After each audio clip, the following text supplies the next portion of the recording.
ಕೃಷ್ಣಾ ನದಿಯ ತೀರದಲ್ಲಿ ಅಕ್ರಮ ಮರಳು ದಂಧೆ ತೀವ್ರವಾಗಿದೆ. ಚಿಕ್ಕ ಪಡಸಲಕಿ ಗ್ರಾಮದ ಬಳಿ ನದಿಯ ಒಡಲು ಬಿಡದೆ ಮರಳು ದಂಧೆ ನಡೆಸುತ್ತಿದ್ದಾರೆ. ದಿನ ಬೆಳಗ್ಗೆ ಪ್ರಾರಂಭವಾಗುವ ಈ ದಂಧೆ ರಾತ್ರಿ ಹೊತ್ತಿಗೂ ನಿಲ್ಲದೆ ಮುಂದುವರಿತಾ ಇದೆ. ಹಾಡು ಹಗಲೇ ಲಾರಿಗಳ ಓಡಾಟವಾಗ್ತಿದೆ.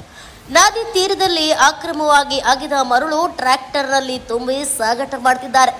ಇದನ್ನೆಲ್ಲ ನೋಡುತ್ತಾ ಕಣ್ಮುಚ್ಚಿಕೊಂಡು ಕುಳಿತಿದ್ದಾರೆ ಅಧಿಕಾರಿಗಳು. ಪ್ರಜಾಪ್ರಭುತ್ವದ ಪಾಲನೆ ಬದಲು ಕಿರಾತಕರ ರಾಜಕಾರಣ ನಡೆಯುತ್ತಿದೆ ಎಂಬುದು ಜನರಲ್ಲಿ ಆತಂಕ ತಂದಿದೆ. ಯಾರು ಈ ಮರಳು ಮಾಫಿಯಾ ನಡೆಸುತ್ತಿರೋದು ಎಂಬತಕ್ಕಂಥ ಪ್ರಶ್ನೆ ಜನರದ್ದಾಗಿದೆ. ಉತ್ತರ ಸಿಗೋದಕ್ಕೆ ಇನ್ನು ಸಮಯ ಬೇಕಾ? ಕೃಷ್ಣಾ ನದಿಗೆ ಜೀವ ನೀಡುವ ತಟವಿಲ್ಲದಾದ್ರೆ ನದಿಯ ಭವಿಷ್ಯವೇನು? ಇದಂದೇಕೆ ಕೊನೆ ಇರೋದಾದ್ರೆ ಯಾವಾಗ? ಅಥವಾ ನದಿಯ ಮಡಿಲು ಸಂಪೂರ್ಣವಾಗಿ ಬಿದ್ದೋಯ್ತಾ ಈ ಕಿರಾತಕರ ಕೈಗೆ? ಸತ್ಯಶೋಧಕ ಪತ್ರಿಕೋದ್ಯಮದ ಮೂಲಕ ನಾವು ಕೇಳ್ತಿದ್ದೇವೆ, ಆಯಾ ಇಲಾಖೆ ಏಕೆ ಮೌನ? ಸಂಬಂಧಪಟ್ಟ ಇಲಾಖೆ ಯಾಕೆ ಮೌನ ವಹಿಸಿದೆ? ಜನಪ್ರತಿನಿಧಿಗಳ ಭೂಮಿಕೆ ಏನು?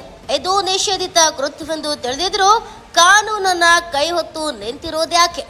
ಇದೆಲ್ಲದಕ್ಕೂ ಅತಿ ಶೀಘ್ರದಲ್ಲಿ ಇಲಾಖೆ ಉತ್ತರ ಕೊಡಲೇಬೇಕಿದೆ. Bureau report, Chalukya times.